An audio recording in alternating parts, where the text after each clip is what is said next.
নমস্কার বন্ধুরা, আমি শর্মিষ্ঠা কিচেনে সবাইকে স্বাগত। আজকে আমি একটা নতুন রেসিপি নিয়ে হাজির হয়ে গেছি। আর এই রেসিপিটা একদম সম্পূর্ণ নিরামিষ, কম সময়ে এবং কম খরচাতে আপনারা সবাই করে খেতে পারবেন। আর আমি এটা নিরামিষ দিনে প্রায় বানিয়ে থাকি। চলুন দেখে নিই কীভাবে বানাই। আর রেসিপিটা আপনারা প্রথম থেকে শেষ পর্যন্ত অবশ্যই দেখবেন। ড্রাই চিলি পনিরের জন্য আমি এখানে পনিরগুলোকে ছোট ছোট টুকরো করে কেটে নিয়েছি। আর এখানে নিয়েছি ক্যাপসিকাম, আর এখানে টমেটো আছে, আর কাঁচা লঙ্কা আছে 5টা। ঝালটা আপনারা আপনাদের পছন্দ মতো দেবেন। আর এটা হবে সম্পূর্ণ নিরামিষ, সেখানে আমি পেঁয়াজ রসুন আমি কোনোটাই ব্যবহার করিনি। এখানে আমি পনিরটাকে এবার ম্যারিনেট করে নেব। পনিরের মধ্যে আমি নুন দিয়ে দেবো স্বাদ মতো, হাফ চামচ জিরে গুঁড়ো দিয়ে দিলাম, হাফ চামচের থেকে একটু কম আছে, হাফ চামচ আমি গোলমরিচ গুঁড়ো দিয়ে দিলাম, অল্প একটু গরম মশলা গুঁড়ো,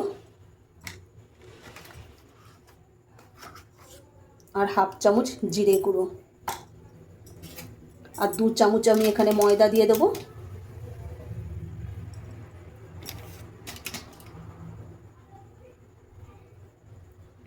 আর 1 চামচ কর্নফ্লাওয়ার।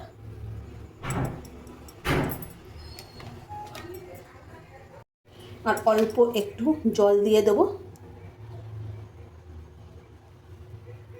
এবার আমি সমস্ত উপকরণগুলো পনিরের সঙ্গে মেখে নেব হাত দিয়ে, আলতো হাতে, একদম পনিরগুলো যেন ভেঙে না যায়।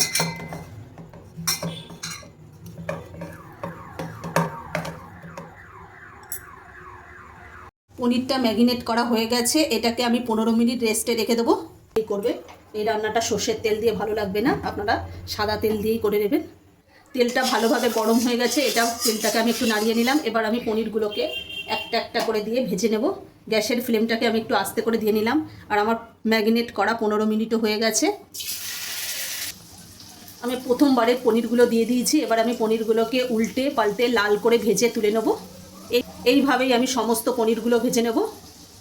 আমার সব পনিরগুলো ভাজা হয়ে গেছে। পনির ভাজা তেলের মধ্যে আমি ক্যাপসিকামগুলো দিয়ে ভেজে নেব। ক্যাপসিকামগুলো আমি ভালো করে লাল লাল করে একটু ভেজে নেব। ক্যাপসিকামটা ভালো করে ভাজা হয়ে গেছে। এখানে যে আমি টমেটো নিয়েছিলাম, টমেটো আর কাঁচা লঙ্কাটা দিয়ে ভেজে নেব। এর মধ্যে আমি একটু স্বাদ মতো নুন দিয়ে দেবো, আর হাফ চামচ আমি গোলমরিচ গুঁড়ো দিয়ে দেবো। এবার আমি টমেটো, কাঁচা লঙ্কা আর ক্যাপসিকামটাকে আবার ভালোভাবে ভেজে নেব।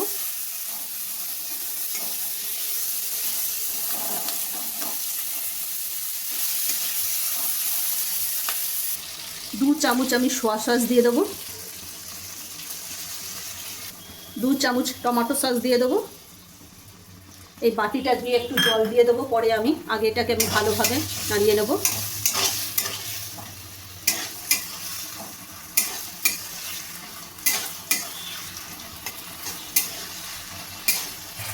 বাটিটা ধুয়ে 1 বাটি আমি জল দিয়ে দিলাম। একটু ভালো করে আমি ফুটিয়ে নেব। ভাজা পনিরগুলো এবার দিয়ে দেবো আমি কড়াইয়ের মধ্যে। এবার ওপর থেকে আমি একটু কসুরি মেথি দিয়ে দেবো। আমি হাতে একটু ম্যাশ করে কসুরি মেথি দিয়ে দিলাম। এবার আমি ভালোভাবে নাড়িয়ে নেব। আমার ড্রাই চিলি পনির একেবারে রেডি। দেখুন কত সুন্দর হয়েছে। আপনারা একবার অবশ্যই এইভাবে বাড়িতে বানিয়ে খেয়ে দেবেন। এই ড্রাই পনিরটা রুটি, লুচি, পরোটা, ফ্রাইড রাইস, পোলাও সব কিছুর সাথেই ভালো লাগবে। দেখুন কত সুন্দর হয়েছে। আর একবার অবশ্যই এইভাবে বাড়িতে বানিয়ে খেয়ে দেখবেন, না খেলে বুঝতে পারবেন না কতটা টেস্ট হয়েছে। এবার আমি নামিয়ে নেব। আমার ড্রাই চিলি পনির পরিবেশনের জন্য একেবারে রেডি। আর একবার অবশ্যই বাড়িতে বানিয়ে খেয়ে দেখবেন। আচ্ছা, যদি আমাদের ড্রাই পনিরের রেসিপিটাও যদি ভালো লেগে থাকে তাহলে লাইক, কমেন্ট, শেয়ার এবং সাবস্ক্রাইব করতে ভুলবেন না। আর অবশ্যই বাড়িতে বানিয়ে খেয়ে দেখবেন।